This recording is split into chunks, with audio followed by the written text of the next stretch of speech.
তো আপনি হয়তো বুঝতে পারেন না যে সেই পাওয়ারকে কিভাবে ইউজ করবেন। এটা জানার জন্য আপনাকে কিছু কাজ করতে হবে, কিন্তু তার আগে আপনাকে জানতে হবে যে আইকিউ লেভেল আসলে কি। আইকিউ লেভেল টেস্টের মাধ্যমে কোনো মানুষ কতটা বুদ্ধিমান বা ট্যালেন্টেড সেটা বোঝা যায়। সহজ ভাষায় বলতে গেলে কোনো ব্যক্তি কতটা স্মার্ট সেটা নির্ভর করে সেই ব্যক্তির আইকিউ লেভেলের উপর। আপনার ব্রেন কতটা স্পিডে কাজ করে, আপনার ব্রেনের কাজ করার ক্ষমতা ঠিক কতটা, এই সমস্ত কিছুই আইকিউ লেভেলের উপর ডিপেন্ড করে। তো চলুন আজকের এই ভিডিওতে জেনে নেওয়া যাক যে আইকিউ লেভেলের ক্ষমতা কিভাবে বৃদ্ধি করা সম্ভব। তাই ভিডিওটা একদম শেষ পর্যন্ত অবশ্যই দেখুন। তো চলুন শুরু করা যাক।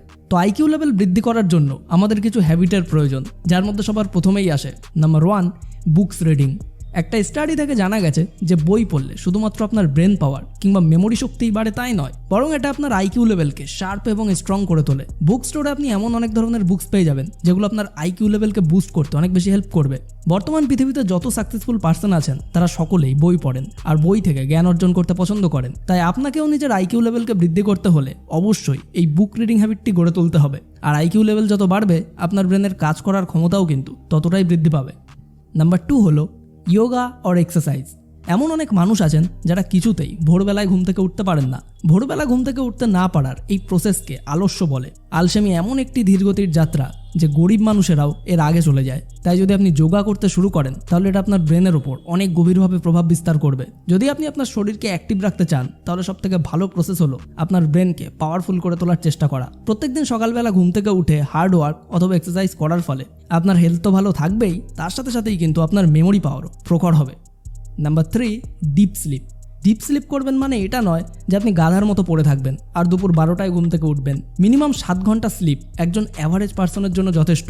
একটা স্টাডি থেকে জানা গেছে যে যখন আপনি ঘুমিয়ে থাকেন তখন আপনার ব্রেন সারাদিন ধরে আপনার দ্বারা তৈরি করা সমস্ত মেমোরিকে সংক্ষিপ্ত করতে থাকে, আর যখন আপনি ঘুম থেকে ওঠেন তখন আপনার ব্রেন পুনরায় আপনার লার্নিং পাওয়ারকে বাড়িয়ে তোলে। এই কারণে প্রত্যেকদিন সঠিক সময়ে ঘুমান এবং নিজের কাজের সাথে সাথে পর্যাপ্ত রেস্ট অবশ্যই করুন। নাম্বার 4, ইট নিউট্রিশিয়াস ফুড। ব্রেনের হেলথকে ভালো রাখার জন্য পোষক তত্ত্বযুক্ত খাদ্য উপাদান গ্রহণ করাটা খুবই ইম্পর্টেন্ট। পোষক তত্ত্বযুক্ত খাদ্য উপাদান আপনার ব্রেনকে স্ট্রং করে তুলতে হেল্প করে। এর মানে এটা নয় যে আপনি সবসময় ফাস্টফুড জাতীয় খাবার খেতে বসে পড়বেন, কারণ ফাস্টফুড জাতীয় খাবার আপনার হেলথের জন্য ক্ষতিকর। তাই আপনাকে এমন কিছু খাদ্য গ্রহণ করতে হবে যেটা আপনার বডি এবং ব্রেন দুটো ক্ষেত্রে বেনিফিশিয়াল হতে পারে। যেমন ধরুন ওমেগা 3 ফ্যাটি অ্যাসিড এবং গ্রিন ভেজিটেবল জাতীয় খাদ্য। এছাড়াও এই সমস্ত খাবারে ভিটামিন প্রচুর পরিমাণে পাবেন, আর তার সাথে সাথে প্রোটিন জাতীয় খাবারও খাওয়ার চেষ্টা করুন। Number 5, try brain work. ব্রেনের ক্রিয়েটিভিটি শুধুমাত্র আপনার মেমোরিকে বুস্ট করে তাই নয়, বরং তর্ক এবং ভাষা কৌশলকেও স্ট্রং করে তুলতে অনেক বেশি হেল্প করে। তাই ব্রেনের মেমোরিকে বুস্ট করার জন্য আপনি এমন কিছু গেম খেলতে পারেন যেখানে সম্পূর্ণ গেমটাই ব্রেনের মাধ্যমে সংগঠিত হবে। যেমন ধরুন পাজেলস, সুডুকো এবং চেস। এই ধরনের গেম খেলুন আর নতুন এবং ক্রিয়েটিভ কিছু করার চেষ্টা করুন, যেটা এই পৃথিবীর মানুষের দ্বারা সহজে সম্ভব নয়, সেটা আপনি করে দেখান।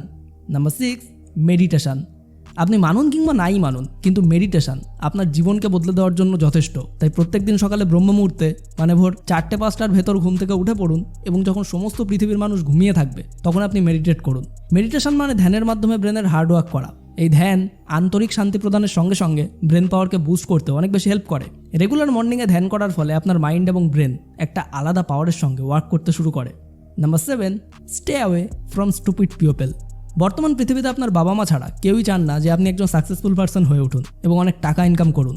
বর্তমান সোসাইটিতে যদি আপনি সবার আগে এগিয়ে যান তাহলে সেই সমস্ত মানুষকে আপনার সামনে মাথা নত করতে হবে যারা প্রত্যেকটা মুহূর্তে আপনাকে পেছনের দিকে টেনে আনার চেষ্টা করছে, আপনাকে খারাপ কাজে ইনভলভ করতে চাইছে এবং আপনার আইকিউ লেভেলকে উইক করে তোলার জন্য উঠে পড়ে লেগেছে। কিন্তু আপনি একদমই পিছুপা হবেন না। এই ফালতু পৃথিবী থেকে সব সময়ের জন্য ডিস্টেন্স মেনটেন করুন এবং যারা সবসময় আপনাকে হাসির খোরাক করে তোলার জন্য বসে আছেন তাদেরকে কখনোই সুযোগ দেবেন না এবং তাদের সামনে কখনোই মাথা নত করবেন না। Number 8, believe in your self. যদি এই পৃথিবীতে আপনি নিজেই নিজেকে বিলিভ না করেন তাহলে আপনার দেখা স্বপ্নগুলো আপনি কখনোই পূরণ করতে পারবেন না। ব্রেনকে পাওয়ারফুল করে তোলার জন্য প্রথমে নিজেকে পাওয়ারফুল হতে হবে। বর্তমান পৃথিবীতে রেসপেক্ট তো তিনিই পান যিনি ইন্টেলিজেন্ট। তাই যদি আপনি নিজের উপর বিশ্বাস করতে অসফল হন তাহলে আপনি সারা জীবনের জন্য অসফল হবেন, আর যে স্বপ্নগুলি আপনি সারা জীবন ধরে দেখেছেন সেটা কখনোই কিন্তু পূরণই করতে পারবেন না। তাই আগে নিজেই নিজেকে একজন মানুষ হিসাবে ভ্যালু দিতে হবে। এই পৃথিবীকে দেখাতে হবে যে আপনি কতটা পাওয়ারফুল। আপনি সেই সমস্ত লাখ লাখ মানুষের মধ্যে একজন নন যিনি এই দেশ, এই সোসাইটির নামকে ছোট করেছেন। আপনি সেই সব মানুষের মধ্যে একজন যিনি একদিন সবাইকে দেখিয়ে দেবেন যে আপনার মতো আর কেউ নেই। তাই সব সময় নিজের উপর বিশ্বাসকে অটুট রাখুন। জীবনে বড় হতে চাইলে অনেক বড় স্বপ্ন দেখুন, আর সেই স্বপ্নকে পূরণ করার জন্য সেই স্বপ্নের পেছনে দিনরাত পরিশ্রম করে নিজের ব্রেন পাওয়ারকে নেক্সট লেভেলে নিয়ে যান। তাই এখনই নিজেই নিজেকে বলুন যে আই ক্যান ডু ইট। আর যদি আপনি কোনো বাচ্চার প্যারেন্টস হয়ে থাকেন তাহলে আপনার বাচ্চাদেরকে অবশ্যই বলুন yes you can do it. তো সম্পূর্ণ ভিডিওটি দেখার জন্য আপনাকে অসংখ্য ধন্যবাদ। আপনার সময় অনেক অনেক অনেক ভালো কাটুক।